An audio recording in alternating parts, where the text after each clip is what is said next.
అమ్మ నమస్కారం. నమస్తే సార్ నమస్కారం. నమస్కారం. మా బాగున్నారా? చాలా బాగున్నామండి సార్ వెరీ ఫైన్ సార్. చాలా హ్యాపీగా ఉన్నారా? Almost all happy. మీ ఫ్యామిలీకి ఒక తగిన గుర్తింపు దక్కిందని మీరు భావిస్తున్నారా? తప్పకుండా అండి. ఇది మాకు జగనన్న ఇచ్చిన ఒక గుర్తింపుగా ఒక రాష్ట్ర పదవి ఇచ్చి ఆదరించడం అనేది చాలా సంతోషంగా ఉంది మాకు. అంటే ఏ కోణం అనుకోవచ్చు, అసలు మీకే ఇవ్వడానికి గల కారణాలు ఏమైనా ఉన్నాయనుకోవచ్చా? అంటే ముఖ్యంగా మా మామయ్య గారు చేసిన కృషి అంతే. ఆయన దాదాపు 35 ఏళ్ళ నుంచి రాజకీయాల్లో ప్రజలకు సేవ చేస్తూ ఉన్నారు. సో రకరకాల ఆయన కోడలు వారసత్వం వచ్చిందా? వారసత్వం అనేది కాదు. నాన్నగారు ఎప్పుడు కూడాను 1985లో ఎమ్మెల్యేగా గెలిచిన తర్వాత రాయలసీమ మీద ఉండే మక్కువతో అనేక కార్యక్రమాలు చేసిన తర్వాత రాయలసీమ థర్మల్ పవర్ ప్రాజెక్టు గురించి కానీ లేదంటే తెలుగు గంగ ప్రాజెక్టును రాయలసీమ ప్రాంతంలోకి రావడానికి కానీ ఇవన్నీ చేస్తూ నాయన పూర్తిగా రాయలసీమ అంటేనే డాక్టర్ ఎంవి రమణారెడ్డి గారు అనే లెవెల్కు వచ్చేంతగా తెచ్చిపెట్టుకున్న ఘనత ఉంది. వాస్తవానికి రాయలసీమ అంటే ఫ్యాక్షన్ అంతా గతంలో ఫ్యాక్షన్ ఉండేది అనేది కానీ గౌరవ ఎస్పీ ఉమేష్ చంద్ర గారు వచ్చిన తర్వాత రాను రాను తగ్గుముఖం పడతా పోయింది పూర్తిగాను. ఇప్పుడైతే ఫ్యాక్షనిజం అంటూ ఇప్పుడు లేదనుకోండి, ఇప్పుడు తక్కువ అనుకోండి. దాదాపు 15 ఏళ్ల క్రితం నుంచి డాడీ ఉన్నప్పుడైతే ఉంది కదా, ఇప్పుడు చాలా ఎక్కువ ఉంది కదా. ఇప్పుడు రాయలసీమ అంటే సరే అంత ఉంది ఒక చోట కానీ కాదు కదా. కానీ నాకు తెలిసినంత వరకు ప్రొద్దుటూరు ఫ్యాక్షనిజము అనే దానికి ఒక సింబాలిక్ గా నాకు అనిపించేది. అవును. ఒక రీసెంట్ గా మన జూనియర్ ఎన్టీఆర్ రామారావు గారు నటించిన మూవీ అరవింద సమేత మూవీ లెక్క ఉంటది ఇక్కడ పాలిటిక్స్. ఇది కూడాను ఇంటెన్షనల్ గా వచ్చింది అయితే కాదు. కింద ఉండే క్యాడర్ కోసం రావచ్చు, లేదంటే అణగారినబడిన ప్రజల కొరకు అయినా కూడా కావచ్చు. అది ఆ కాలానికి తగిందే కానీ ఈ కాలానికి తగింది అయితే కాదు. ఇప్పుడు లేదు కూడాను. చాలా వరకు ఫ్యాక్షనిజం అంటూ లేదు. మరి డాడీ వారసత్వాన్ని మీ ఇద్దరు అన్నదమ్ములలో ఎందుకు మీరు మొయ్యలేకపోయారు? నాన్నగారు వారసత్వము అంటే మీరు ఒక్కటే గమనించాలండి. నాన్న ఎప్పుడు కూడాను ప్రజానాయకుడు, అంతవరకే మాకు తెలుసు. రాజకీయం వేరు, ప్రజానాయకత్వం మీరు కూడా అంటే రావాలి కదా సార్ అంటున్నాను. మేము ఇప్పుడు చేస్తుండేదే కేవలం సర్వీస్. మా పదవికి తగ్గట్టు కానీ ఝాన్సీ గారితో కానీ ఏదైనా కూడాను 2014 to 19 వరకు మేడం గారు ఎంపీపీ గాను, నేను వైస్ ఎంపీపీ గాను చిన్న పోస్ట్ అది. ఆ రోజు మా తొలి అడుగులు అక్కడి నుంచే పడ్డాయి. నాన్నగారి నుంచి మాకు ఇచ్చిన పదవి. గతంలో అయితే అన్నగారు 2 సార్లు సర్పంచ్ గాను, ఉదయ్ గారు ఒకసారి సర్పంచ్ గాను ఉండి తర్వాత అన్న టీఆర్పీకి కంటెస్ట్ చేసినారు. ఆ తర్వాత మళ్ళీ అన్న తర్వాత అన్న వేరే వేరే పనుల వల్ల హైదరాబాద్ వెళ్ళడము, ఇక్కడ వ్యాపారాలు రకరకాలు కావచ్చు. నాన్నగారి తర్వాత సర్వీస్ చేయడానికి రాజకీయం వేరు. మీరు క్లియర్ గా చెప్తున్నాం, రాజకీయం అనేది పూర్తిగా వేరు, సర్వీస్ ఓరియంటెడ్ పాలిటిక్స్ అనేది వేరు. ఇప్పుడు మేము చేస్తా ఉండేది కూడాను మా వల్ల జరిగే ఏ ఉపయోగం కూడాను మాకు ఈ గౌరవమైన పదవి ఇచ్చిన వైఎస్ జగన్మోహన్ రెడ్డి గారి కుటుంబానికి 100% చెందాలి అనేదే మా ఇద్దరి అభిమతము. ఆ విధంగానే తప్పు లేకోకుండా పనిచేసి పెడుతున్నాము. ఏ ఒక్క చోట అవినీతికి కానీ ఇంకొకటి కానీ ట్రాన్స్పరెన్సీగా క్లియర్ అడ్మినిస్ట్రేషన్ అందజేస్తున్నాం. అది మేము గొప్పగా కూడా చెప్పుకోగలుగుతాం. ఇప్పుడు మామయ్య చేసిన కృషికి గుర్తింపుగా డాక్టర్ ఎంవీఆర్ ఆర్టీపీపీ అని థర్మల్ పవర్ ప్రాజెక్ట్ కి నామకరణం కూడా చేపించారు. మేము అడిగిన వెంటనే ఇమీడియట్ గా జీవో రిలీజ్ చేసి వితిన్ 3 months లో అయిపోయింది. సీఎం గారు మా రిక్వెస్ట్ మన్నించి ఈ పాటి నాన్నగారు ఆ ఆర్టీపీపీ రావడానికి కృషి చేసినందుకు గాను అది గుర్తించి మా ఇంటికి ఆ ఘనత ఇప్పించడం అనేది సీఎం గారికి సదా కృతజ్ఞులము, నమస్కారాలు తెలియజేస్తాం. ఓకే సరే, ఇక్కడ రాజకీయం వేరు, సర్వీస్ వేరు వేరే అంటారు కదా. రాజకీయం లేకపోతే మరి పదవి ఎక్కడ ఉంది? ఇప్పుడు చాలా మంది పాతకాలంలో సర్వీస్ చేసి వచ్చిన వాళ్ళే ఉన్నారు. గాంధీ రాజకీయ నాయకుడు కాదు, ఆయన ప్రజానాయకుడు అనేది నేను అంటున్నాను. అట్లా చాలా మంది పెద్దలు నాకు తెలిసినంత వరకు పబ్లిక్ సర్వీస్ చేస్తూ అసలు అదే పాలిటిక్స్ అసలు వాస్తవానికి అయితే మీరు రెంటికి చాలా తేడా ఉందని నేను అనుకుంటున్నాను. జగనన్న కూడా ప్రజానాయకుడనే అనుకుంటున్నామండి. ఎందుకంటే ఏ రోజు మా పార్టీ వాళ్ళకే చేయండి పథకాలు, మన వైఎస్ఆర్సీపీ పార్టీ వాళ్ళకి ఇవ్వండి అని ఏ రోజు చెప్పలేదు జగనన్న. ఇంకా కంపారిజన్ మీరు గమనించాలి కదా, తనకు తాను నేను నా వాళ్ళు నేనే బతకాలా నేనే చేయాలా అనుకోవడం రాజకీయం. వద్దు, మాకు కూడా బ్యాంకులో ఎప్పుడే కానీ ఏ ఒక్కరు వచ్చినా కూడా మనకు చేతనైనంత వరకు రీజనబుల్గా ఉంటే లోన్లు అయితే ఏమి ఇంకోటి అయితే ఎవ్రీ సర్వీస్ వాళ్ళకి అందచేయాలా అనేది జగన్ గారి ఆదేశము. మేము తూచా తప్పకుండా పాటిస్తున్నాము. ఓకే, మీకైతే తగిన ఫలితం అయితే లభించింది. సో ఏమేమి ఇంతకన్నా ముందు మీ కుటుంబం కూడా రాజకీయ కుటుంబమేనా? నాన్నగారు ఎక్స్ఎమ్మెల్యేగా పనిచేశారండి. నాన్నగారు ఆళ్ళగడ్డ భూమా నాగిరెడ్డి గారు అన్న కూతుర్ని నేను, ఉమాశేఖర్ రెడ్డి కూతుర్ని. సో నాన్నగారు ఎమ్మెల్యేగా పనిచేసే టైంలో సడన్ గా హార్ట్ అటాక్ తో చనిపోవడంతో భూమా నాగిరెడ్డి గారు ఎమ్మెల్యేగా కంటెస్ట్ చేయడము, భారీ మెజార్టీతో గెలవడము. సో ఇంకా అదంతా ఇంకా అందరికీ తెలుసు రాష్ట్రంలో తెలిసిన విషయమే. అవును, ఓకే.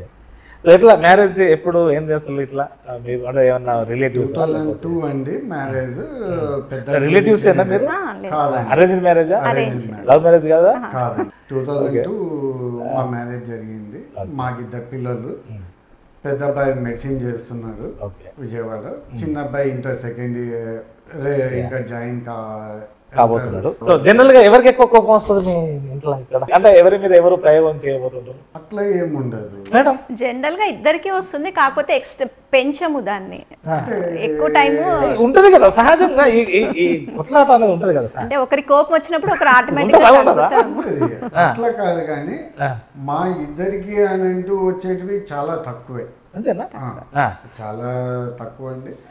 మొత్తం లోకల్ గా ప్రజలు ఉంటారు కాబట్టి ఇద్దరికి వర్క్ అయితే డిఫరెంట్ గా ఉంటుంది. ఇప్పుడు ఝాన్సీ గారికి వచ్చేసి 3 రకాలుగా వర్క్ మేనేజ్ చేయాల్సి ఉంటుంది ఇప్పుడు ప్రెసెంట్ సిచ్యుయేషన్.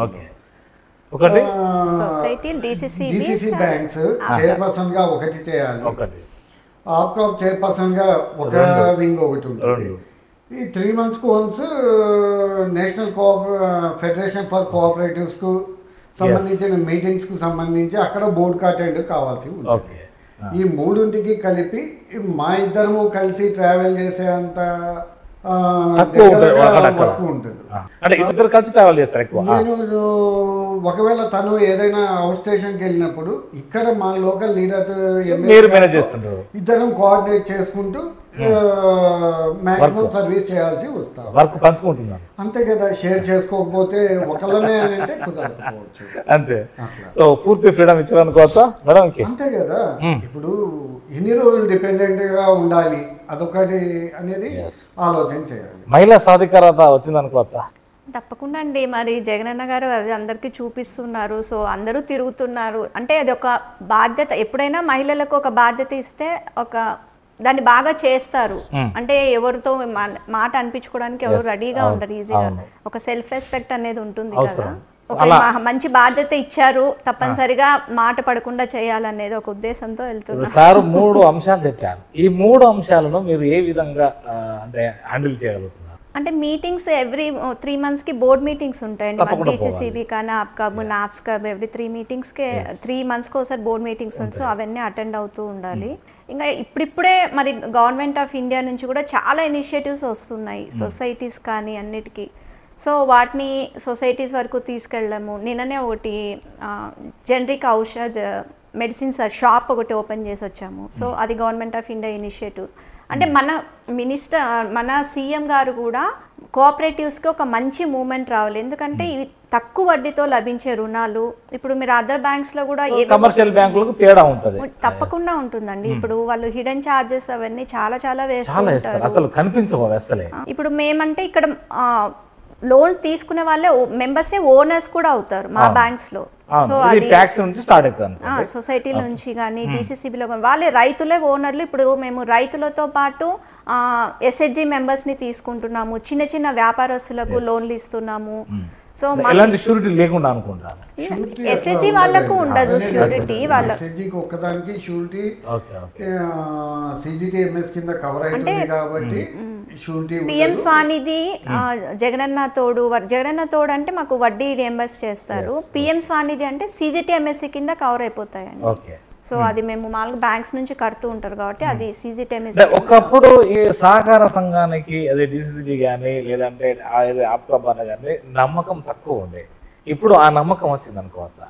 మేమైతే మా పరిధిలో చాలా వరకు ప్రయత్నం చేస్తున్నామండి. తప్పకుండా అప్పటికి ఇప్పటికీ అయితే మార్పు అయితే చాలా చాలా డిపాజిట్లు ఏమైనా వస్తున్నాయా? డిపాజిట్లు చేయించగలుగుతున్నారా ఆయా డిసిసిబి చైర్మన్లు గారు ఇవన్నీ ఉంటారు కదా? అవునండి, ఇప్పుడు డిపాజిట్ల కోసమే మేము సహకార క్యాంపెయిన్ అని ఒకటి స్టార్ట్ చేసాము. మనకు ఆనరబుల్ మినిస్టర్ కాకాని గోవర్ధన్ రెడ్డి గారిచే స్టార్ట్ చేయించాము ఒక సమ్ మంత్స్ బ్యాక్. సో ఆ క్యాంప్ స్టార్ట్ చేసిన తర్వాత మాకు 4.5 లక్షల అకౌంట్లు కొత్త ఓపెన్ అయ్యాయండి మొత్తం రాష్ట్ర వ్యాప్తంగా. సో ఒక్క గుంటూరు నుంచే దాదాపు 2.5 లక్షలు చేశారు, కొత్త అకౌంట్లు ఓపెన్ చేశారు సీతారామాంజనేయులు గారు. సో మా డిసిసిబి నుంచి కూడా మేము ఇప్పుడు కొత్తగా చిన్నపిల్లల అకౌంట్లు కూడా కిటీ బాక్స్ పెట్టి ఒకటి ఓపెన్ చేసినాం అంటే ఎస్పెషల్లీ కడప డిసిసిబి నుంచి. సో దానివల్ల కూడా జనాలు ఇప్పుడిప్పుడు అట్రాక్ట్ అవుతారు, అంటే చిన్న పిల్లలకు కూడా పొదుపు నేర్పించాలని ఒక మంచి ఉద్దేశంతో అయితే అది కిడ్డీ బ్యాంక్ స్టార్ట్ చేసాము. అది అకౌంట్ ఓపెన్ చేసుకున్న వాళ్ళకు కిడ్డీ బాక్స్ ఫ్రీగా ఇస్తాము. సో పిల్లలు మంత్లీ 100 రూపీస్ నుంచి వేసుకోవచ్చు, లేకపోతే పేరెంట్స్ ఒక ఇయర్లీ మేము ఇంత ఇన్వెస్ట్ చేస్తాము అని అట్లా డిపాజిట్ ఒక 5 years అట్లా ఇన్వెస్ట్ చేసుకుంటే సపోజ్ వాళ్ళు ఎప్పుడన్నా వాళ్ళ హయ్యర్ స్టడీస్కి అమౌంట్ కావాలంటే వాళ్ళకు ఒక 2 lakhs ఇన్వెస్ట్ చేస్తే ఒక 10 lakhs వరకు మేము ఎడ్యుకేషన్ లోన్ కూడా ఇప్పిస్తామండి. సో బ్యాంక్ నుంచి అదే మాకు షూరిటీ, ఆ డిపాజిట్ ఒక షూరిటీగా తీసుకొని సో వాళ్ళకి ఎడ్యుకేషన్ లోన్ ఆఫర్ చేస్తున్నాం బ్యాంక్ నుంచి. సో ఇది కొత్త స్కీమ్ కడప. సో ఎనీహౌ అంటే ఒకప్పటి చాలా బలహీనంగా ఉన్నాయి, నమ్మకం లేదు. ఒకప్పుడు ఎల్ఎంబి బ్యాంకులు అన్నారు, రకరకాల వైద్యనాథ్ కంపెనీ, ఇవన్నీ కూడితో ఇప్పుడైతే ఒక ప్రతిఫలం అయితే మనకు వస్తుందని అనుకోవచ్చా? తప్పకుండా అండి, మాకు డిపాజిట్లు అయితే ఈ మధ్య వస్తున్నాయి. చాలా మంది ఈ రోజుల్లో మా వాళ్ళు ఓన్లీ లోన్ బ్యాంక్ గానే చూసారు అందరూ, ఇది ఓన్లీ లోన్లు ఇచ్చే బ్యాంక్ అనుకుంటున్నారు. అది కూడా రైతులకు మాత్రమే అనుకున్నారు. ఇప్పుడు యాక్చువల్గా ఏమైందంటే సార్, మనకు రాను మొత్తం అంతా సిస్టమ్ మారుతా వస్తాం. గతంలో మా బ్యాంకులు మాన్యువల్ గా ఉండేది, ఇప్పుడు కంప్యూటరైజ్డ్ అయిపోయింది. ఆల్మోస్ట్ ఆల్ అన్ని ఫెసిలిటీస్ వచ్చేసాయి.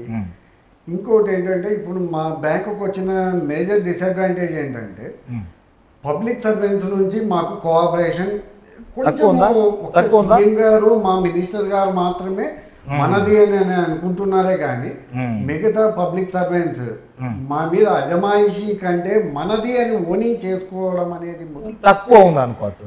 అంటే ఇక్కడ ఒక కోణం కూడా మనం గమనించాలి. అంటే ఇందులో మతలాభం ఏంటంటే జస్ట్ ఈ షేర్ అమౌంట్ ఉంటుంది, ఇదంతా ఎక్కడ వచ్చేసి షేర్ అమౌంట్ కాడ కొంత అపనమ్మకం ఉంది. అంటే అపనమ్మకం లేదు కాదు, వాళ్ళకు 90% మాత్రమే ఇవ్వగలుగుతున్నాము, ఆ 10% ఇంట్రెస్ట్ ఇస్తున్నాము.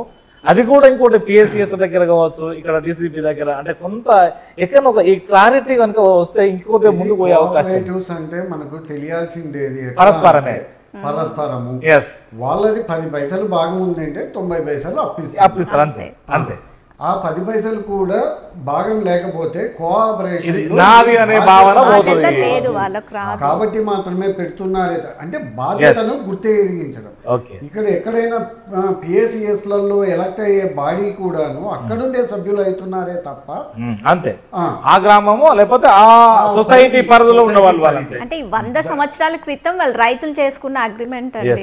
దాని నుంచి మనం డివేట్ అయినాము అని అంటే ఎవరో చైర్మన్ ఉండి ఎవరో ఇప్పుడు మనకు స్టేట్ బ్యాంక్ లో ఏదైనా ప్రాబ్లం జరిగితే నువ్వు ఆన్లైన్ కంప్లైంట్ పెట్టగలుగుతావే కానీ చైర్మన్ పోయి అడగలేవు.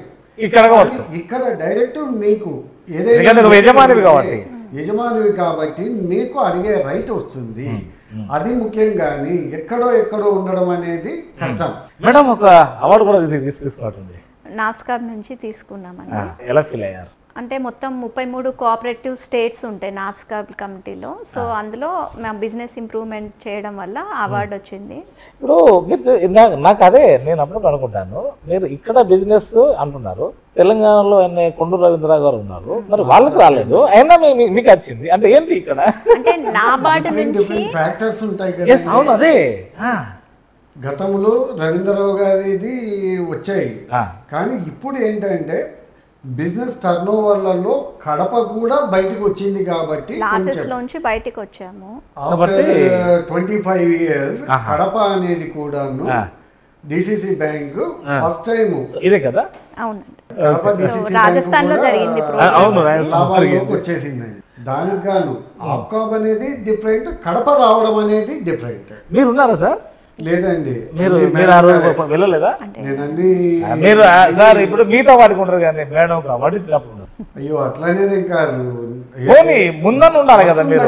షేరింగ్ ఉంటది కానీ మేడం తీసుకెళ్ళాలి. యాక్చువల్లీ ఫోటోస్ లో రారండి, ప్రోటోకాల్ అని ఫోటోస్ కి రారు. ఒకటి ఉంటుంది కదండి, ప్రతిదీ లిమిట్స్ లో మేము ఉండాలనుకోవడం ఫస్ట్ థింగ్. ఎప్పుడు ఎక్సీడ్ కావాలనుకోవడం అనేది కష్టం. ఎందుకంటే మనల్ని చూసి ఇంకొకరికి కష్టం కలిగించకూడదు. ఎంవి రమారెడ్డి ఫ్యామిలీ అంటే ఒక బ్రాండా ఇదేమన్నా? మరి బ్రాండే కదండి. ఈరోజు మీరు ఇంత దూరం వచ్చి మమ్మల్ని అడుగుతున్నారు, ఒక గౌరవప్రదంగా ఇక్కడ కూర్చోబెట్టి కనీసం ఏదో తెలుసుకోవాలా తెలపాలా అనే ప్రయత్నం చేస్తున్నారంటే ఒక బ్రాండ్ గురించే చెప్తారు కానీ మరి ఆ బ్రాండ్ కు వారసత్వం అంటే రాజకీయ కోణంలో ఎందుకు రాలేదనేది కూడా చాలా మంది అభిప్రాయం. ఇది నా అభిప్రాయం కాదు, మళ్ళీ మీరు ఇంకోటి అనుకోవాలి. మీకు రాజకీయం అనేది చెప్తున్నాం కదండి, మీకు ఏ కోణం కావాలని మీరు ఏమి ఎక్స్పెక్ట్ చేస్తున్నారు? అక్కడ రాజకీయంగా నాన్నగారు చేసిన సర్వీసెస్ లో ఆల్మోస్ట్ ఆల్ మేము కూడాను ఫెయిర్ గాను ట్రాన్స్పరెంట్ గాను చేస్తున్నాం. ఇంకొకళ్ళకి ఎక్కడే కానీ మాట కానీ ఇంకొక మా చేత కానీ భంగం కలిగించుకోకుండా చేయడమే ఫైనల్ మా లక్ష్యం. అంతేగాని దాడిది కాస్త అంటే ఏంది ప్రజల పక్షాన కావచ్చు, అంటే ముక్కుసూటి కావచ్చు, లేదా అంటే తాను అనుకున్నది చెప్పడంలో అంటే ఎన్టీ రామారావుతోని 1985లో విభేదించి బయటికి రావడము ఇది సాహసోపేతమేనా? అంతే కదండి. రాయలసీమ అని ఇప్పుడు కన్నీటి గాథ రాయలసీమ రచించేసి దానికి తగ్గట్టు రాయలసీమ నా ఊరికి ఇది కావాలా, నా ప్రాంతానికి ఇది కావాలా, నా ప్రజలు ఇట్లా ఉండాలా అని కోరుకోవడము. అందుకు ఆ రోజు ఆయనకు ఇప్పుడు నాకు సంబంధించి కానీ మాకు సంబంధించి కానీ ఏదైనా సమస్య వస్తే సీఎం గారికి కానీ లేదంటే సీఎం గారి తరఫున ఉన్న గౌరవ ఎంపీ గారైన అవినాష్ రెడ్డి అన్న కానీ లేదంటే మా ఎమ్మెల్యే గారికి కానీ మాకు ఇది కావాలా అనేప్పుడు మేము ఏదైతే చెప్తామో మాకు సాల్వ్ అవుతున్నాయి కాబట్టి మాకు పోరాటం చేయాల్సిన అవసరం రావట్లేదు. రాజకీయ అవసరం కూడా లేదు, అవసరం లేదు. పని జరిగేటప్పుడు ఇంకెవరితో కొట్లాడాలి. కానీ నాన్నగారికి ఆ రోజు ఏమైంది అని అంటే ఈ ప్రాంతం అంటే అది పూర్తిగా తెలుగుదేశం పార్టీలో ఒక కోస్తా బెల్ట్కు ఉండే సిచ్యువేషన్ లో కోస్తా ఇప్పుడు చంద్రబాబు గారు మాకు రాయలసీమ ప్రాంతం నుంచి ఎలక్ట్ అయినా కూడా పాలనంతా కోస్తా వాళ్ళు ఎట్లా చెప్తే అట్లా జరిగేదే కానీ నేనైతే అట్లే అనుకుంటున్నాను. కానీ ఎందుకు ఇప్పుడు ఈ మోస్ట్ ఆఫ్ సీఎం రాయలసీమ నుంచి ఎక్కువ ఉంటారు. ఇప్పుడు కోస్తా వాళ్ళ కూడా వాళ్ళ 9 ఉంటాయి. ఈవెంతో వాళ్ళ ఎక్కడ వాళ్ళ డామినేట్ ఉంటుంది. అంటే మీరు ఏంది మీలో ఏమన్నా ప్రత్యేకత ఏమన్నా? ప్రత్యేకత అనేది అంటే వాళ్ళు నమ్ముకున్న వాళ్ళ కోసం నుంచి వచ్చిన తర్వాత మాత్రమే రాయలసీమకు ప్రాతినిధ్యం వహించినా కూడా ఇక్కడ బెటర్మెంట్స్ కూడా రావడం మొదలైనాయి. ఇప్పుడు జగనన్న వచ్చిన తర్వాత అన్ని ప్రాంతాలకు సమంగా మనము తల్లిదండ్రులు పిల్లలకు ఎట్లా పంచుతారో ఆ విధంగా ప్రతి ఫ్రూట్ రేపు రానున్న కాలంలో మా ప్రాంతంకి అన్యాయం జరిగింది, ఇంకా మా ప్రాంతం మాకు కావాలి, కావాలి ఇవన్నీ అట్లా అందుకేనా 3 క్యాపిటల్ అట్లా ఉండకూడదు అనేదే మా ఇంటెన్షన్ కూడా. ఇప్పుడు 3 క్యాపిటల్స్ అనేది కూడా నాన్నగారు స్వాగతించారు గతంలో ఉన్నప్పుడు. మనకు మరి అట్లా కూడా మద్రాసు నుంచి విడిపోయినప్పుడు కర్నూలే కదా మీరు రాజధాని డేరాలు వేసుకున్నా మాకు అప్పుడు ఇంకా పరిపాలించుకున్నారు అండి అప్పుడు. అవునండి, అందుకని ఇప్పుడు కర్నూలుకు మనకు న్యాయ రాజధాని ఎందుకు కావాలి అని అంటున్నాము అని అంటే శ్రీబాగ్ వడంబడికలు పెద్దలందరూ కూర్చొని ఆ ప్రాంతానికి ఇది చెయ్యాలి అని చెప్పడం అనేది ఒకటి. ఈరోజు ఒకవేళ అట్లా మనం ఇయ్యలేకపోతే ఎవరైనా కానీ న్యాయ కోవిదులు కానీ ఇంకొకరు కానీ ఆలోచన చేయాల్సిన విషయం ఏమంటే ఒక వడంబడికను మనం తుంగలో తొక్కితే ఫ్యూచర్లో ఏ మాట అయినా కూడా తప్పచ్చు అనే దానికి పునాది వేసిన వాళ్ళం అవుతాము. కాబట్టి అది వద్దు అయ్యా, ఒప్పందమే క్యాపిటల్ ఇవ్వలేకపోయినాము. ఎస్, జ్యుడిషియల్ క్యాపిటల్ అక్కడ పెట్టండి. ఏదో బిల్డింగ్ కట్టేసినాము అక్కడనే ఉండాలా ఇంకా అదే పోయింది అన్నప్పుడు సరే అబ్బాయి ఇక్కడ నాకు హైకోర్టు ఈ ప్రాంతానికి వచ్చేసింది, ఇది పెద్ద పెద్దలు అందరూ పోనీ పోబ్బా ఇది ఇక్కడ వచ్చింది రాజధాని వేరే చోట కట్టుకోపో, ఇంకొకటి కట్టుకోపో. ఇప్పుడు ఎందుకు చంద్రబాబు కట్టిన రాజధాని అది మళ్ళా ప్రాంత విభేదాలు వచ్చే అవకాశాలు ఉన్నాయని మీరు ఏమైనా గమనించారా? అంటే ప్రాంతీయ విభేదాలు కాదు, కానీ మేము ఈ శ్రీకృష్ణ కమిటీ నివేదిక ప్రకారం అక్కడ ఉండే సాయిల్ బేరింగ్ కెపాసిటీ తక్కువ కాబట్టి అక్కడ ఏదైనా పెద్ద పెద్ద స్ట్రక్చర్లు కానీ ఇంకొకటి కానీ కట్టడం నిలవలేవు కాబట్టి నిలవలేవు. తర్వాత ఇంకో ప్రధాన ఆరోపణ కూడా ఉంది, అక్కడ భూము చుట్లన్నీ మొత్తం మీద అది ఆ కమ్మ వల్ల బెల్ట్ కే తీసుకున్నారు. ఇది నిజమే? అసలు అది పొలిటికల్ అండి, అది అంత ఆలోచన చేయడం అనేది అవసరం కూడా అంత కష్టం. కానీ ఎప్పుడైతే ఇప్పుడు నాకు ఇక్కడ కడప పరిస్థితి అయితే నాకు అనిపించేది ఏంటంటే, నాకు సీఎం జగన్ గారు ఈ ప్రతిపాదన చెప్పినప్పటి నుంచి 3 రాజధానుల ప్రతిపాదన నాకు ఎందుకు నమ్మకం కలిగింది అని అంటే, మా ప్రొద్దుటూరులో R&B ఎగ్జిక్యూటివ్ ఇంజనీర్ కార్యాలయం ఉంది, పులివెందుల RWS ఇంజనీరింగ్ కార్యాలయం ఉంది ఎగ్జిక్యూటివ్ ఇంజనీర్, జమ్మలమడుగులో పంచాయతీరాజ్ ఎగ్జిక్యూటివ్ ఇంజనీర్ కార్యాలయం. ఎవరమైనా కూడా ఈ ప్రాంతం వాళ్ళము టెండర్లు ఏనికి పోవాలా అంటే మటుకు కాంట్రాక్టర్ అనేవాడు ప్రతి ఒక్కడు ఏ భాగానికి ఆ భాగానికి ఆ ఊరికి వెళ్ళాల్సి వస్తుంది. అప్పుడు అక్కడ డెవలప్ అవుతుంది. ఏది బువ్వ తినేవాడు కావచ్చు, లేదంటే జిరాక్స్ మిషన్ వాడు కావచ్చు, ఏదైనా కానీ మొత్తం వ్యాపార సంబంధాలు కావచ్చు, రకరకాల ఈరోజు టెండర్స్. ఎనీవే 3 రాజధానుల వల్ల మీరు ఎంత సంతృప్తి ఉన్నారు? వస్తే చాలా సంతోషపడే వాళ్ళు. ఇక్కడ ఇంకోటి, మీ కుటుంబం మీ ఫాదర్ లెఫ్ట్ ఓరియంటేషన్ రకరకాలు అంటే ఇటు ప్రజలతో కలిపి ఉన్నది, కానీ మీరు వైసీపీకి పోవడానికి గల కారణం ఏంటని వస్తారు? మేము కాదండి, నాన్నగారే జగన్ అన్న. ఇప్పుడు నాన్నగారు 19 స్థాపించినప్పటి నుంచి ఉన్నాము, అంతేనా? 85 నుంచి ఎమ్మెల్యే గారి తర్వాత మా ఇంటి నుంచి కంటిన్యూస్ గా ఎమ్మెల్యేగా చేస్తా వచ్చారు. ఏదో ఒక ఇండిపెండెంట్ గా కావచ్చు, ఇంకొక పార్టీ తరఫున కావచ్చు, ఏదో ఒక రూపంలో కంటెస్ట్ చేస్తున్నారు. కానీ ఎప్పుడైతే వైఎస్ జగన్మోహన్ రెడ్డి గారు పార్టీ పెట్టిన తర్వాత నాన్నగారు ఓలాటెడ్గా ఆయనకే చెయ్యాలా అనుకొని 100% ఆయనకే చేస్తా వచ్చారు. మరి లోపల ఏంటి అనేది మాకు ఇప్పుడు అన్నగారు కూడా అందరం ఇదే పార్టీలో ఉన్నాము. మొన్న రీసెంట్ గా అన్న వాళ్ళు సర్పంచ్ గా కూడా కంటెస్ట్ చేశారు. మరి ఎలా ఉండబోతుంది? మీరు ఇంకోటి ఇక్కడ టికెట్ ఆశించారంటే నిజమేనా వద్దాం? అసలు లేదండి, నాకు ఆశించడం అనేదానికి కూడా పొద్దుటూరు టికెట్ ఆశించారన్నది సరే, మీరా, మీ కుటుంబమా, లేకపోతే మీ బావగారా, మీ అన్నగారా, ఏం లేదా? లేదండి, ఏదే కానీ మాకు ఈ రోజుకి కూడా టు బి ఫ్రాంక్ జగన్ అన్న దగ్గర గౌరవం కావాలి. ఆయన చెప్పిన పనిని తూచా తప్పకుండా ఆయన కానీ ఆయన తరపున మనిషికి చీమకు కూడా అపకారం కానీ జరగకోకుండా మాట రాకోకుండా చేయడం వరకే మా బాధ్యత. పొద్దుటూరు రాజకీయం ఎలా ఉండబోతుంది? డెఫినెట్ గా వైఎస్ఆర్సీపీ పార్టీ తరఫున ఇక్కడ ఎమ్మెల్యే గారు గెలవబోతున్నారు. అంతేనా? అంతే, 100%, నో డౌట్ అబౌట్ ఇట్. దానికి ఎంత కష్టపడాలనో ఆ మేరకు మేము కష్టపడతాం. సో సార్ మొన్న వాళ్ళ పాపకు మ్యారేజ్ చేయడంలో ఏమైనా సఫలీకృతమైన అనుకోవచ్చు, ఏమైనా కలిసి వస్తుందా? అది ఫ్యామిలీ ఇష్యూ, కానీ ఆయన అనుకున్న ప్రకారం స్వాగతం చెప్పారు. ఈవెన్ మాలాంటి వాళ్ళకి చాలా మందికి ఇటు కూడా ఇచ్చారు, కానీ ఇంపార్టెన్స్ ఇచ్చారు. డెసిషన్ తీసుకున్నారు, డెసిషన్ కి ఇంపార్టెన్స్ ఇచ్చారు శివప్రసాద్ రెడ్డి. అంతేనా? సో తప్పకుండా ఇప్పుడు మళ్ళీ అయినాయి డెఫినెట్ గా దాంట్లో వేరే ఆలోచన. సో మీ సహాయ సహకారాలు ఎన్నవుతుంటే మీ కుటుంబం నుండి? డెఫినెట్ గా ఇప్పుడు చేస్తున్నాము. ఈరోజు తెల్లారి కానీ గత వారం రోజుల నుంచి కానీ ఝాన్సీ గారు ఒకవేళ కోఆర్డినేట్ చేసుకోగలిగితే క్యాన్వాస్కి వెళ్ళడము, ఒకవేళ ఏదైనా వర్క్స్ ఉంటే మటుకు రెండు కూడాను మేనేజ్ చేయాల్సి వస్తా ఉంది. కానీ గత ఎన్నికలకు కాస్త సాహసోపేతము అంటే ప్రెస్టేజ్ గా తీసుకునే అవకాశాలు నిజమేనా? గతంకి అంటే జగనన్న వేవ్, ఇంకా దాంట్లో అంటే 2019లో వేవ్ బాగా వచ్చింది, కానీ ఇప్పుడు తగ్గింది అంటారు కదా, నిజమేనా? తగ్గడము అనేది కాదు, ఇప్పుడు సంస్కరణలు ఎక్కువైపోయి అన్ని చేసినదే. మనము ఫ్రూట్ అనేది ఇంకా చాలా వరకు గతంలో అక్కడ ఉన్నాయి తెచ్చుకోండి అని చెప్పే వాళ్ళమే కానీ ఎందుకంటే మేము మండల పరిషత్ లో పనిచేసేటప్పుడు జన్మభూమి కమిటీలు అయితే ఏమి లేదంటే డిఫరెంట్ ఆబ్స్టికల్స్ ఉండేవి. ఆ జన్మభూమి కమిటీలలో ఉండే డిఫెక్ట్స్ చాలా ఉన్నాయి. మేము దానికి అగైనెస్ట్ గా కూడా హెసిటేట్ చేసాం. అంటే జగనన్న ఏదో చేశారని నమ్మకంతో అయితే అప్పుడు అందరూ ఓటేశారండి. కానీ ఆ నమ్మకాన్ని ఇప్పుడు అన్న నిలబెట్టుకున్నారు. అంతే కదా, వాలంటీర్స్ లేకపోతే గ్రామ పంచాయతీ అంటే గ్రామ సచివాలయం రకరకాలు మీరు విద్యలో కానీ వైద్యంలో కానీ ఇన్ని సంస్కరణలు చేసిన రాష్ట్రం అయితే ఎక్కడా ఉండదు నాకు తెలిసి.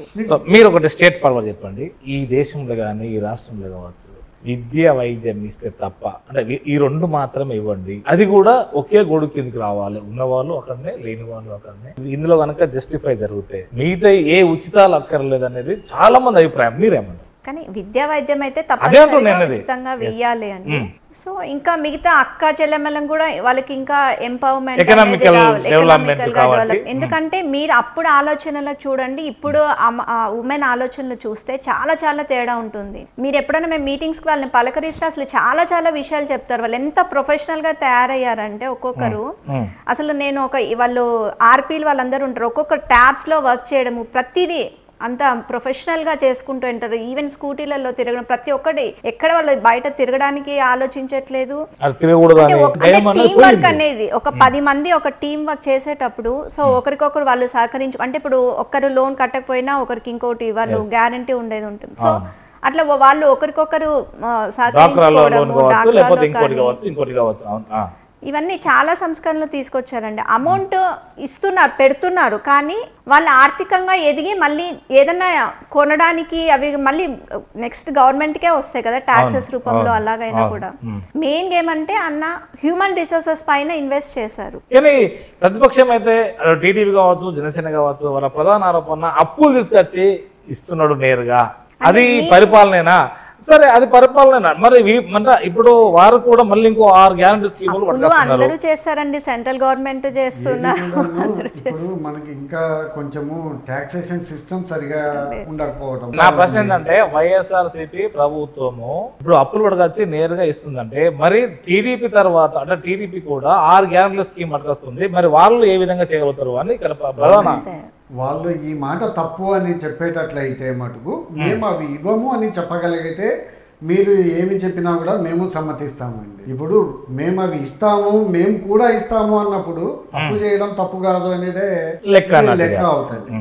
మేము అవన్నీ ఏమేమో అప్పులు చేయము బాగా చూసుకుంటామని ఏమైనా గ్యారంటీ ఇవ్వగలుగుతారా? ప్రతి ఒక్కటి కూడాను ఈవెన్ ఎవ్రీ ఫ్యామిలీకి లెక్కనే ఎత్తుకున్నా కూడాను ఫ్యామిలీ ఒక యూనిట్ గా అయితే కూడాను మన దగ్గర ఉండేది కొంచెం అవుతుంది, బయట నుంచి కొన్ని తెచ్చుకొని చేసుకోవాల్సి ఉంటది, ప్రతిదీ కూడాను చేయాల్సి ఉంటది. అప్పు లేకోకుండా జరిగే సంసారమే లేదు. అట్లాంటిది రాష్ట్రం జరుగుతాదంటారా? కొన్ని దేశం జరుగుతా ఉందా? మనము వరల్డ్ బ్యాంక్ దగ్గర అప్పు తెచ్చుకోవట్లేదా? అప్పు అనేది ఇప్పుడు కామన్ అయింది. అయితే రీపేమెంట్ కానీ ఇంకొకటి ఇది జగన్ గారి మేనిఫెస్టో అది పాతది, అదే 19ది నవరత్నాలు ఇక్కడ సక్సెస్ అని అనుకోవచ్చా? 99% సక్సెస్. రైట్. సో ఇంకొకటి చూపెడతాను ఇంకా అంటే ఇప్పుడు పాత అంటే ఇది ఇంకోటి ఇప్పుడు కొత్తగా కూడా వస్తుంది అన్నట్టేనా? ఇంకా చెయ్యని హామీలు కూడా చేశారండి దాంట్లో. స్కూల్స్ మీరు కోరుకుంటారు కదా అన్న వాటిని నవరత్నాలు ఇంక్లూడ్ చేయడం కూడా చాలా చేశారు. ఓకే. ఇప్పుడు మీరు స్కూల్స్ ఇన్ఫ్రాస్ట్రక్చర్ ఇది 2014 టీడీపీ వాళ్ళది. ఎందుకు చూపెడుతున్నా అంటే ప్రజలకు అర్థం కావడానికి. ఇంకోటి కూడా చూపెడతాను మీకు. ఈ సిస్టమ్ లో ఎక్కడ మనము విఫలమవుతున్నాం. ఇది కాన్స్టిట్యూషన్ ఆఫ్ ఇండియా అంటే ఒక రాజ్యాంగం ఉన్నప్పుడు అయినా ఆయా పార్టీలు ప్రజల కొరక వాళ్ళ కొరక అంటే ప్రణాళికను ఇదంటే వాళ్ళ మేనిఫెస్టో తీసుకొస్తుంది. అట్లీస్ట్ ఆ మేనిఫెస్టోను కూడా ఇంప్లిమెంట్ చేయకపోతే ఎందుకు ఆ పార్టీలు అనేది నా అభిప్రాయం. ఇక్కడ మీరేమంటారు? మా పార్టీ అయితే 99% చేశారండి. లేదు ఇంకా మీకు అట్లా అనిపిస్తే మేనిఫెస్టోని ఆ నమ్మకంతోనే ఇప్పుడు మేము ఇంత గట్టిగా ఎందుకు చెప్పగలుగుతున్నామంటే జగనన్న ఇచ్చిన మాట నిలబెట్టుకున్నారని. మా తర్వాత జరిగే మాట్లాడే పెద్దలు కూడా అడగండి. ఇప్పుడు మేనిఫెస్టో అంటే మేము ప్రామిసరీ నోట్ లెక్కే అనుకొని జగనన్న ప్రతి ఒక్కటి తూచా తప్పకుండా 99% మేము చేసామని గట్టిగా చెప్పుకుంటున్నాం. వైఎస్ఆర్సీపీ పాలనలో సంక్షోభంలో వ్యవసాయము, సంక్షోభంలో ప్రజలు, సంక్షోభంలో అన్ని సంక్షోభంలో ఉన్నాయంటున్నారు. మీరేమంటారు అసలు? మీరు ఈ క్వశ్చన్ మమ్మల్ని అడిగే కంటే ప్రజలతో తెలుసుకోవడం బెటర్. ఎందుకు అంటే అదే రిప్రజెంటేటివ్ గా వైఎస్ఆర్సీపీ పార్టీ లీడర్ గా మా పాలనలో ఎక్కడే గాని ఏ ఒక్కరికి అన్యాయం అయితే జరగలేదు. టయానికి మీకు పోనీ జాబ్ క్యాలెండర్ లో ఏదైనా ఒక్కటన్నా తప్పింది అని చెప్పగలుగుతారా? ఇక్కడ టీడీపీలో వాళ్ళు చేయండి అంటే ఇక్కడ మీరు చేసింది ఏంటంటే ఈ అభిప్రాయం ఇక్కడ. జాబ్ క్యాలెండర్ ఇస్తున్నాం, ఓకే, పిల్లలకు స్కూల్కి వెళ్ళే టయానికి వాళ్ళకు కావాల్సినవి ఇస్తున్నారు. ఓకే, విద్య అమ్మఒడి లాంటిది రకరకాలు. ఓకే, ముందు బేసిక్ నీడ్స్ స్కూల్ వెళ్లే ముందు కొత్తగా నాడు నేడు ఇవన్నీ కూడా వాటితో పాటు చేయూత అయితే ఏమి, తల్లిదండ్రులకు ఇచ్చేది నవరత్నాలు అన్ని వస్తున్నాయి ఇక్కడ, అన్ని వస్తున్నాయి. Job calendar. సో మరేంటి ఇప్పుడు ఏది మొత్తం సిద్ధం సిద్ధం సిద్ధం సిద్ధం, అసలు ఏంటి ఈ సిద్ధం ఏంది, సిద్ధం వెనక రహస్యం ఏంది అసలు? అంతే కదండి, యుద్ధానికి పోతున్నాము. ఒక నాయకుడు నేను సిద్ధంగా ఉన్నాను, మీరు సిద్ధంగా ఉన్నారా లేదా? మేలుకొలుపు అంటారు. ప్రతి నాయకుడు కూడాను మేలుకొలుపు చేయాలి. సిద్ధం అంటే అసలు ఏంది? ఇప్పుడు అంతేనండి, కార్యకర్తలను ఉత్సాహపరచడానికి 4 జరిగినాయండి ఇప్పటికి సిద్ధం సభలు. మరి 4 ప్రాంతాల్లో ప్రజలు కలవటం అయితే ఏమి, జగనన్నకు సంఘీభావంగా మేమున్నాము అని తెలియజేయటం అయితే ఏమి, మాకైతే మా నాయకుడు ఏదైతే సిద్ధంగా ఉన్నామని మాకు పిలుపునిచ్చినాడో మేము అస్త్రాలతో రెడీగా ఉన్నట్టే లెక్క. మీరు చెప్పండి, వై నాట్ 175 అంటే ఏంటి అసలు? మనం ఏమనుకోవాలి, ఎట్లా పాసిబిలిటీ అవుతుంది? అంటే ప్రజలు ప్రతి ఒక్కరూ ఆ జగనన్న పథకాల వల్ల లబ్ధి పొందిన వాళ్ళు ఉన్నారు. సో అంటే మీకు మంచి జరిగితేనే మాకు ఓటు వేయండి. ఇప్పుడు మనకు కరోనా టైంలో 2 years వెళ్ళిపోయండి. ఓన్లీ 2.5 years లోనే ఇంత ఇంప్రూవ్మెంట్ చూపించారు. అభివృద్ధి అనేది మానవ వనరుల మీద పెట్టారు. చాలా మంది రోడ్లు ఒక్కటే అభివృద్ధి అనుకుంటారు, కానీ అదొక్కటి కాదు కదా అభివృద్ధి అంటే. ఇప్పుడు మీరు గ్రామ సచివాలయాలు తీసుకుంటే, సో అది ఎంత మీరు ఎక్కడికెక్కడికో ఏదైనా ఒక రేషన్ కార్డ్ కావాలంటే, ఏదైనా పోవాలంటే ఎన్నిసార్లు తిరిగేవాళ్ళు ఇన్స్టిట్యూషన్ చుట్టూ.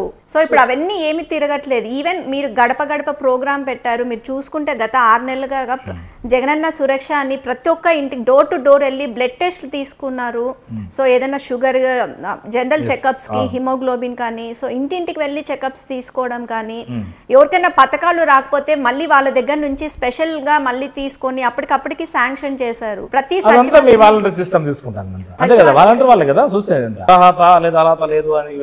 ఇప్పుడు మీరు సచివాలయ వ్యవస్థ తీసుకుంటే ఎంత 1,00,000 మందికి ఉపాధి దొరికింది కదండి. మొత్తం వాళ్ళకు పర్మనెంట్ జాబ్ చేసేసారు. సో అవన్నీ ఉపాధి వచ్చిన అంటే ఒక గ్రామము ఎంత డెవలప్ అయింది. ప్రతి ఒక్కటి వాళ్ళకి ఇంటింటికి వెళ్తున్నాయి. రేషన్ సరుకులు కానీ, ఈవెన్ మా బ్యాంక్స్ కూడా ఇప్పుడు మేము వాళ్ళందరితో పోటీ పడుతూ మేము కూడా డోర్ టు డోర్ సొసైటీలను అందుకే ఎక్కువ ఇంప్రూవ్మెంట్ చేసుకుంటున్నాము. సో వాళ్ళంతా టౌన్లకే బ్యాంక్ సర్వీసెస్ కావాలంటే రానవసరం లేదు. సో మేము సొసైటీస్ ని మేము ఒక మినీ బ్రాంచ్ లాగా తయారు చేస్తాము. సో వాళ్ళకి అన్ని ఫెసిలిటీస్ అక్కడే గ్రామంలోనే చేరి తీరాలి అని. తప్పకుండా అండి. ఇప్పుడు మేము సొసైటీలకి కంప్యూటరైజేషన్ స్టార్ట్ చేసాము. సో త్వరలో వాళ్ళకి ఒక మైక్రో అంటే అందులో ఒక 11 systems పెడతారు. అసలు ఎంత క్వాలిటీతో చేశారంటే ఆల్ ఓవర్ ద స్టేట్. ఇప్పుడు మాకు ఆప్కామ్ నుంచి ఎండి గారు కానీ, ఆర్సిఎస్ గారు కానీ, సో వాళ్ళందరూ కంప్యూటరైజేషన్ చూసుకుని అందరూ కూడా ఒక మంచి క్వాలిటీ సర్వీసెస్ అందిస్తున్నారు. కంప్యూటర్ సిస్టమ్స్ అనేవి, ఒక కంప్యూటరు, ప్రింటర్స్ కానీ, స్కానర్లు కానీ, పాస్ మిషన్స్ కానీ, ఒక మైక్రో ఏటీఎం ఇస్తారు. సో మైక్రో ఏటీఎం సొసైటీలో ఉందంటే పల్లెలోనే మీకు ఒక 10,000 వరకు అమౌంట్ డ్రా చేసుకోవచ్చు. అమౌంట్ అక్కడే తీసుకోవచ్చు. సో మీరు మళ్ళీ సిటీకి వెళ్ళాల్సిన, ఎక్కడికో వెళ్ళాల్సిన అవసరం లేదు. సో ప్రతి సర్వీసెస్ ఒక మినీ బ్రాంచ్ లో ఎలా మీకు కమర్షియల్ బ్యాంక్స్ లో పనిచేస్తాయో ఆ సర్వీసెస్ అన్ని కూడా మేము సొసైటీ ద్వారానే ఇస్తాము. ఇక్కడ ప్రధానంగా ఎందుకు ఈ రాజకీయ సాధికారతన లేకపోతే సామాజిక సాధికారతన ఇవన్నీ ఇట్లా పోల్చుకుంటే చాలా మందిని మార్పులు అంటే సీట్ల కేటాయింపులో మార్పులు చేశారు అంటే ఏంది అంటే ఏమనుకోవచ్చు? అంటే యాజ్ ఇది స్టేట్ లెవెల్ పోస్ట్ కాబట్టి మేము అడుగుతున్నాం. అది సీఎం గారి ఆలోచన అండి. అక్కడక్కడ ఉండే పరిస్థితులు, సార్కు వచ్చే ఇంటెలిజెన్సీ కావచ్చు, లేదంటే అక్కడ పనిచేస్తా ఉండే వ్యక్తిని పైకి తేవాలా అనుకునేది ఒకటి ఉండొచ్చు. 50% ఇక్కడ మహిళలకు సాధికారత వచ్చినట్టే అని మీరు భావిస్తున్నారా మేడం? తప్పకుండా అండి. నేను కూడా 50% నామినేటెడ్ పోస్ట్ లోనే వచ్చాను. ఈవెన్ సెంట్రల్ గవర్నమెంట్ అంటే ఇప్పుడు డిక్లేర్ చేశారు ఇస్తాము అని, కానీ మన సీఎం గారు అయితే ఎప్పుడో ఇచ్చేసారు. నేను మధ్యలో అడిగాను మీ ఇద్దరిలో ఎవరికి ఎక్కువ డామినేట్ ఉంటుంది ఎందుకంటే మీరు 50% కన్నా మించిపోయారా?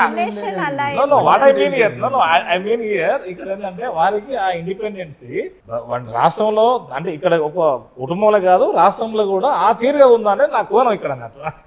ఇంట్లో నాకు నా ఫ్రీడమ్ నాకు ఉంటుంది. మహిళా సాధికారత పర్వాలే అనుకోవచ్చు ఇప్పుడంతా. అంటే అది స్థానిక సంస్థల లీడర్ కావచ్చు, లేకపోతే ప్రతి అంశాల్లో కూడా అయితే గతంలో కంటే ఇప్పుడు మహిళలకు చాలా అన్ని ఆల్ మైనారిటీ కావచ్చు, ఈవెన్ మా బ్యాంక్ లో 65-70% ఓన్లీ లేడీస్ పనిచేస్తున్నారండి ఇప్పుడా. అవును, ప్రెసెంట్ ఆల్ డీసీబీస్ లో ఉమెన్ ఎంపవర్మెంట్ చాలా 5 DCCB chairpersons ladies out of 13. So అందరూ లేడీస్ ఎక్కువ ఉన్నారు. ఓకే, అందులో మళ్ళీ పోస్ట్ కూడా మళ్ళీ మీది అప్కాప్ కూడా కనీసానికి మేల్కి ఇవ్వలేదు, అక్కడ కూడా మహిళకి ఇచ్చారంటే ఫస్ట్ టైం లేడీస్ కి ఇవ్వడం. ఈ అవకాశం జగన్ సార్ ఇవ్వడం వల్ల డెవలప్మెంట్ మేము చేసామని చెప్పుకోవడానికి ఆయా వర్గాలు కూడా వస్తుంది కదా, మమ్మల్ని గుర్తించారు, అబ్బాయి చేయలేని పనులు మేము చేశాము, జెంట్స్ చేయడం వేరు, మహిళలు కూడా చేయడం వేరు. కాబట్టి కంపారిజన్ వచ్చినప్పుడు ఇప్పుడు ఎక్కువ మనకు చేసేదానికి కూడా బాగుంది, అవకాశం ఉంటది. వాళ్ళ కమ్యూనిటీ కూడా, లేకపోతే వాళ్ళ సాధికారతతోని, అంటే వాళ్ళ పదవితోని వాళ్ళ ఆ పదవిని కాపాడుకోవడానికి వాళ్ళ వర్గాలు కావచ్చు, సో మాకు ఇది ఇచ్చారు, మేము ఇది చేసామని సంతృప్తి ఉంటుంది అనుకుంటా, అంతేనా? తప్పకుండా అట్లే ఉంటుంది కదండి. రైట్, ఇప్పుడు వచ్చే ఎలక్షన్ సాహసోపేతం. అసలు ఓటరుకు ఓటు విలువ తెలుసా? ఒకవేళ తెలిస్తే ఇంకెందుకు చేజాపుతున్నారు?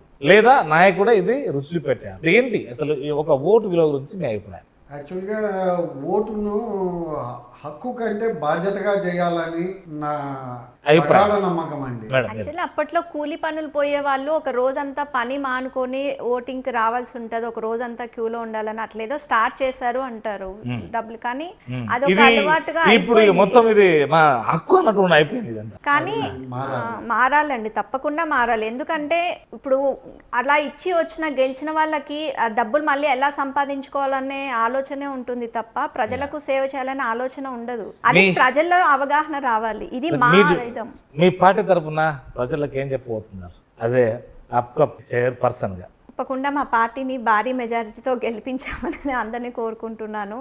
ఎందుకంటే మరి జగనన్న గారు స్వయంగా చెప్తున్నారు, ప్రతి ఒక్కరికి మంచి జరిగింది, మేము మంచి జరిగితేనే మీరు ఓటు వేయండి అని అంత పబ్లిక్ గా చెప్పే సీఎం అయితే ఇంతవరకు ఎవరు చూస్తున్నారు. డిమాండ్ చేస్తుంటారు ప్రతిపక్షాల నుండి ఇదే మాట రావాలని. వాళ్ళు మంచి చేస్తే మంచిదే కదండి, వాళ్ళు అడగమనండి. అదే అంటున్నా నేను. సవాలు విసిరాల్సుకున్నారా? అట్లా సవాళ్ళు కాదండి, అంతే కదా. హామీలు ఇచ్చినా కూడా దాన్ని ఆచరణలో అదే అంటారు సార్. ఇప్పుడు మీరు అనేది అదే కదా. ఇప్పుడు వాళ్ళు ఏదో హామీలు ఇస్తారండి, ఫస్ట్ మీ గురించి అంటున్నారు కదా. మేము ఇది చెప్పాం కాబట్టి, ఇది చేసాం కాబట్టి మాకు మేలు జరిగితే ఒకటేమంటారు. సేమ్ టైం ప్రతిపక్షాలు కూడా అట్లే రావాలి కదా. తప్పకుండా సంతోషం అనే ముందు ఒకసారి వాళ్ళు ఆలోచన చేసుకోవాలి. రాయి గాని ఉమ్ము గాని అనేటప్పుడు మన మీద పడుకోకుండా మనం ఏం చేసామనే సెన్స్ వాళ్ళకు ఉండాలి. కేవలం రాళ్ళేస్తేనే నేను ఇది గొప్పని అని అనుకుంటే మటుకు ఎల్లకాలం అట్లే నిలబడదు అనేదే నా నమ్మకం. సో ఝాన్సీ రాణి రాజా రామరెడ్డి గారు మనకు అంశాలు ఏ విధంగా అంటే దాదాపు మా ద్వారా మీకైతే పూర్తి స్థాయిలో అందినాయని మేము భావిస్తున్నాం. అట్లనే ఓటు విలువ, అటు మహిళా సాధికారత, ఇటు పరస్పర సహకార సంఘాల గురించి మీకైతే మేమైతే పూర్తి స్థాయిలో అందించాము. సేమ్ టైం ఇప్పుడు ఎలక్షన్ సీజన్, ఈ సీజన్లో కాస్త ప్రజలు కూడా మేము ఒక డిమాండ్ తీసుకొస్తున్నాము. ఇది ఓటు సారన్నట్టుగా, లేదంటే మీరు అనుకున్నట్టుగానే ఇది ఇండిపెండెన్స్ ఓటు, అది మీ హక్కు. ఆ హక్కును ఇది మీకు తెలియదని కాదు, కానీ ఒక ఆచారంగా భావిస్తున్నామే. ఇది కాదు, మనకి ఇది కావాలి, ఇది ఒకరోజు అడగడం, ఇది మన కుటుంబాలను ఎవరు ఏ విధంగా చేయగలుగుతారు. ఎందుకంటే ఒక్కసారి మీరు వెనక్కి కనుక పోతే 17 దఫాలుగా ప్రభుత్వాలు ఏర్పడిన ప్రభుత్వం వల్ల మాది పేదోళ్ళ ప్రభుత్వం అన్నారు. అంటే సుమారు 75 సంవత్సరాల నుండి, అంటే మీ తాత పేదోడే, అప్పుడు ప్రభుత్వాలు పేదోళ్ళే అన్నారు. మీ తండ్రి మీ తాత మీ తండ్రుల కొరకు ఓటేశారు, మీ తండ్రులు మీ కొరకు ఓటేశారు. మీ తండ్రి ఉన్నప్పుడు కూడా అప్పుడు కూడా ప్రభుత్వాలు పేదోళ్ళే అన్నారు. మీరు కూడా పేదోళ్ళ కిందకి వచ్చారు కదా, ఇప్పుడు కూడా పేదోళ్ళ ప్రభుత్వం అంటుంది. మీరు అంటే మీ తాత ఓట్లేశారు మీ తండ్రి కొరకు, మీ తండ్రి మీ కొరకు ఓటేశారు, మీరు మీ పిల్లల భవిష్యత్తు కొరకు ఓటు వేశారు, వేయబోతున్నారు.